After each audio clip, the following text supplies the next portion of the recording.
अस्सलाम वालेकुम। तो ये है तकदीर बेस्ड सिस्टम का पार्ट 2। तो पिछले वीडियो में हमने देखा था कि ए कि हम पैदा हुए हमारे कंट्रोल में नहीं है, और दूसरा हमारा आ जाता है जेड कि हम मरेंगे, ये तो तय है। बी है हमारे पेरेंट्स कौन से होंगे, ठीक है। उसके बाद आ जाता है सी, हमारी लीनिएज क्या होगी। अब यहाँ पर जो है ये चीज़ें जो हैं ये प्री डिटरमाइंड है।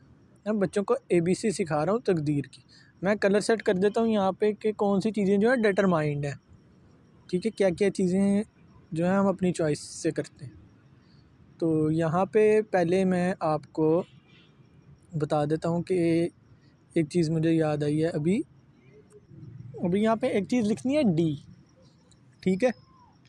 तो जो डी है वो क्या, एक्सीडेंट जो हमारी लाइफ में होते हैं वो भी जो है डिटरमाइंड होते हैं कि इस दिन हमारा एक्सीडेंट होगा। ऐसे तो नहीं है ना कि मैं दीवार में जाके खुद ही बाइक मार दूं, मुझे मरने का शौक़ हो रहा है। ये सुसाइडल थॉट्स आ रहे हैं तो आपके अंदर मेंटल प्रॉब्लम है, ठीक है। डॉक्टर को चेक करवाना चाहिए, आपको साइकोलॉजिस्ट के पास जाना चाहिए। ये किसी को शौक़ नहीं होता अपना एक्सीडेंट खुद कर देना। तो ये जो एक्सीडेंट है ये भी डिटरमाइंड एक चीज़ है कि आपका एक्सीडेंट होना तय था, ठीक है। तो यहाँ पे क्योंकि खुद सोचो ना, किसी को शौक़ तो नहीं ना होगा कि अपने आप को जाके मैं दीवार में मार दूँ, मैं मर जाऊँ। और अभी यहाँ पे हम लोग बात करते हैं सबसे पहले जो है हम लोग अपने जो लाइफ के दोस्त हैं, फ्रेंड्स हैं, जो कि धोखेबाज भी होते हैं, कई दफ़ा निकल आते हैं धोखेबाज, तो वो हम अपनी मर्ज़ी से चूज़ करते हैं, ठीक है। और उसको लिख देते हैं 1, ठीक हो गया। यहाँ पे उसको मैंने लिख दिया 1। अब यहाँ पर मुझे ना ठहर ठहर के ना चीज़ें याद आ रही हैं। अब एक जो चीज़ है, आपका जो बर्थ डेट है, किस दिन पे पैदा हो गए आप, जिस पे आपका ज़ोडिएक भी डिसाइड होता है, ठीक है। एस्ट्रोलॉजी में कई लोग नहीं मानते, इसको रहने देते हैं। हाँ, अगर आप इसको नहीं कंसीडर करते तो आप इसको ए पे ही रहने दो, ज़बरदस्ती नहीं है, आपको ज़बरदस्ती कुछ नहीं मनवाया जा सकता यहाँ पे।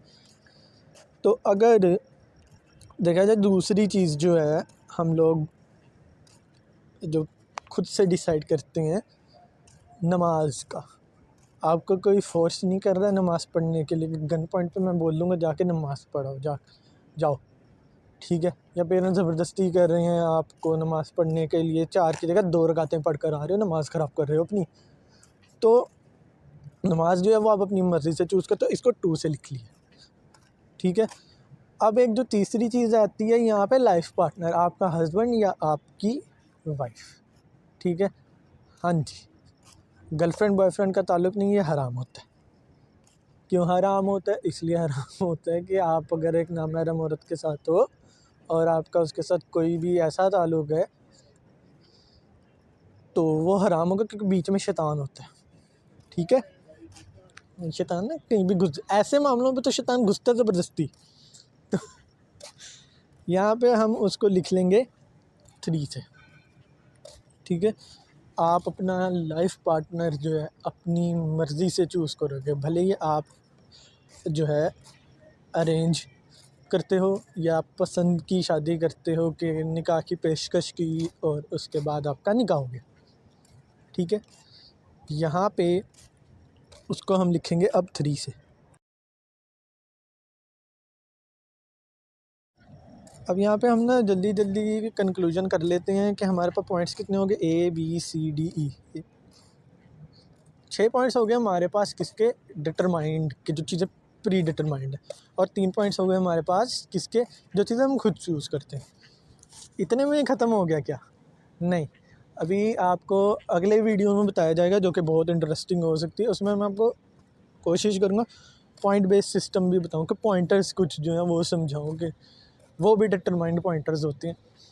तो वो चीज़ जब कंक्लूड की जाएगी तब आपको पता चलेगा कि हमारी लाइफ जो है डिटरमाइंड है या हम अपनी चॉइस करते हैं खुद से, ठीक है। तो चैनल को लाइक, शेयर और सब्सक्राइब कर दो। और अगर किसी को कोई इशू है, इख्तलाफ है, तो वो मुझे कमेंट्स में भी कह सकता है, पर्सनली भी मेरे से बात कर सकता है। बहुत मज़ा आएगा। पर्सनली करते हैं गुफ्तगू अगर किसी को इशू है।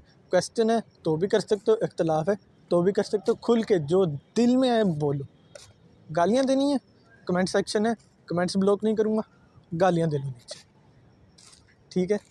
जिस चीज़ में इजी हो, ये आपकी खुद की चॉइस है, मैं नहीं रोक रहा, मैं नहीं फोर्स कर रहा, कमेंट्स भी ब्लॉक नहीं करूँगा, दे लो गालियाँ, ठीक है।